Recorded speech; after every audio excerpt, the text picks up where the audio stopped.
принято решение о проведении специальной военной на операции. який ми всі заслуговуємо. Це чесно, щоб здобути перемогу.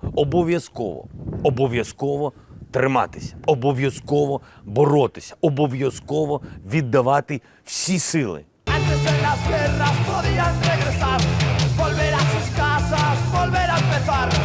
Una vida nueva, todo quedó atrás. Una vida nueva, todo quedó atrás.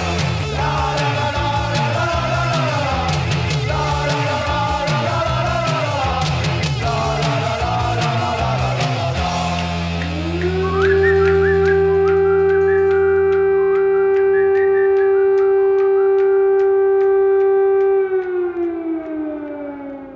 La guerra es un sitio donde hay un enfoque de clase relevante, ¿no?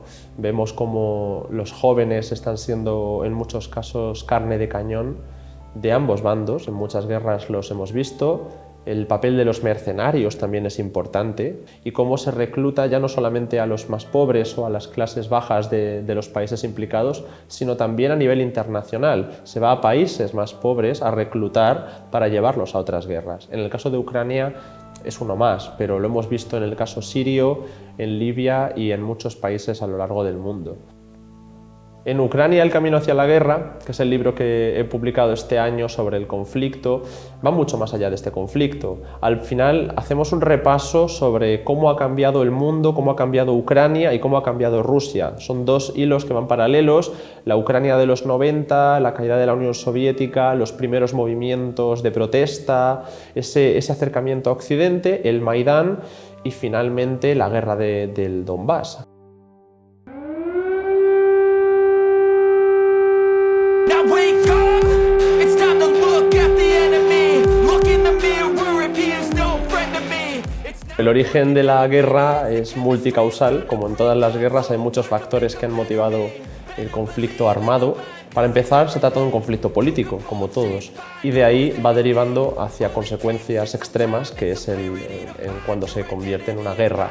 Nosotros comenzamos a hacer el repaso en los años 90, con la independencia de Ucrania, la conformación de estos estados modernos, pero la conformación de la propia identidad ucraniana va creciendo durante esos años, ya que durante el periodo soviético había pues, un enfoque más de clase y el enfoque nacional va forjándose posteriormente en un estado que no es un estado-nación, con lo cual tienen que convivir distintas etnias. Ahí ya surge un conflicto político a partir de 2004, cuando surgen unas primeras protestas en favor de pues, una liberalización en la política, un acercamiento a Occidente, hasta que en 2014, en el Maidán, encontramos ya un punto de no retorno, en el cual hay protestas y una sublevación en la parte occidental contra un gobierno cercano a Rusia y posteriormente ocurre el contrario, ¿no? Hay levantamientos en la parte oriental por un gobierno surgido del Maidán que es más cercano a Occidente,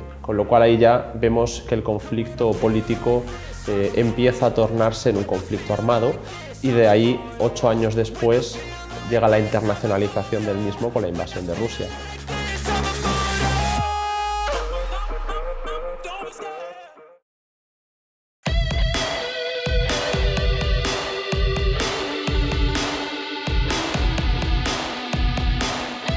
El conflicto de Ucrania acapara titulares de medios internacionales desde finales del año pasado.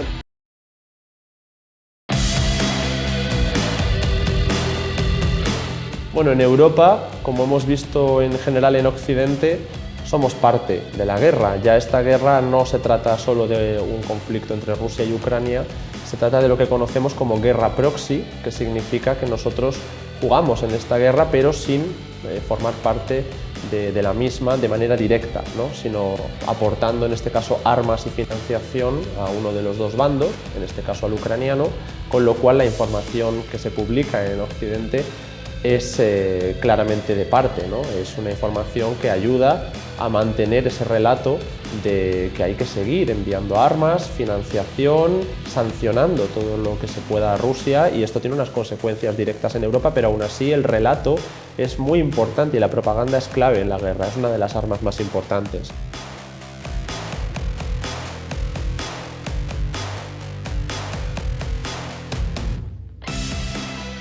Precisamente hablando de cómo hay que controlar el relato en tiempos de guerra, pues es imprescindible que los países europeos, en este caso países del entorno de Estados Unidos, porque no se trata solo de países europeos, intenten controlar qué información se publica. Hemos visto el cierre de medios de comunicación rusos, cómo las empresas tecnológicas son las que ahora moderan el discurso en las redes sociales, y eso en el fondo son empresas estadounidenses en su mayoría, con lo cual el relato puede ser fácilmente controlado, ¿no? Hemos visto cierres de muchas cuentas que ofrecen información de ambos bandos o solo del bando ruso, y esto es algo que está claramente coordinado. El caso de Pablo González, que es un periodista que fue detenido en Polonia, es un ejemplo de ese extremo al que está llegando la persecución contra el periodismo, que no tenga por qué ser solo propagandístico del lado ucraniano en Europa, pero en general propaganda, digo, hay en todas partes. En su caso hemos visto cómo se le detuvo sin juicio, sin unas pruebas que hayamos podido ver, está en prisión preventiva durante meses, incomunicado parcialmente, y todo esto porque tiene pasaporte ruso, de modo que, pues bueno, es lo que estamos viendo, ¿no? Una persecución ya no solo a la información y propaganda rusa, sino en general a lo ruso, porque viene bien a este discurso y relato occidentalista.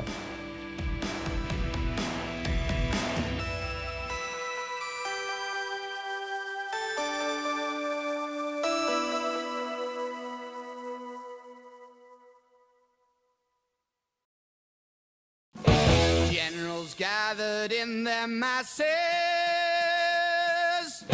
just like witches at black masses. Evil minds that plot destruction, sorcerer of death's construction. In the fields of bodies burning, as the war machine keeps turning, death and hatred to mankind, poisoning their brainwashed minds. Oh Lord, yeah.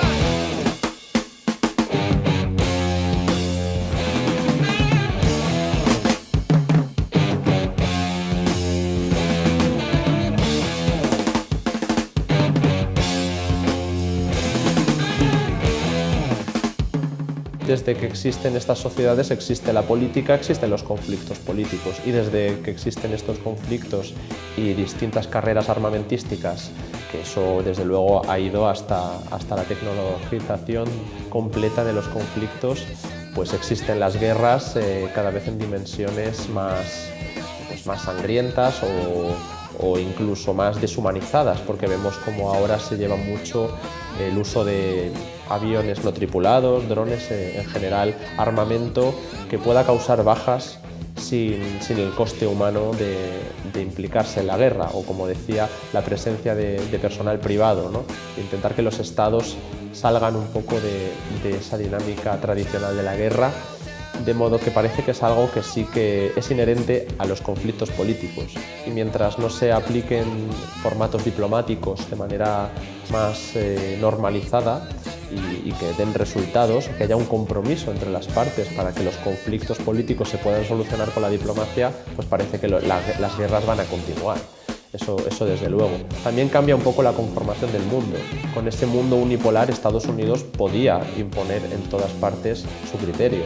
En algunos casos eso implicaba que podía invadir países, pero también en otro caso implicaba que las potencias regionales o los conflictos medios no se descongelaban, ¿no? Porque sabían que había alguien que les imponía unas normas. Mientras que ahora, en un escenario de desacople, se están descongelando más conflictos y va a haber más guerras, probablemente, porque se da ese intento de reajuste de potencias medias o de países que están en auge, como Rusia, China, Irán y otros a lo largo de todo el mundo, con lo cual depende mucho de cómo esté el equilibrio de fuerzas en el mundo también.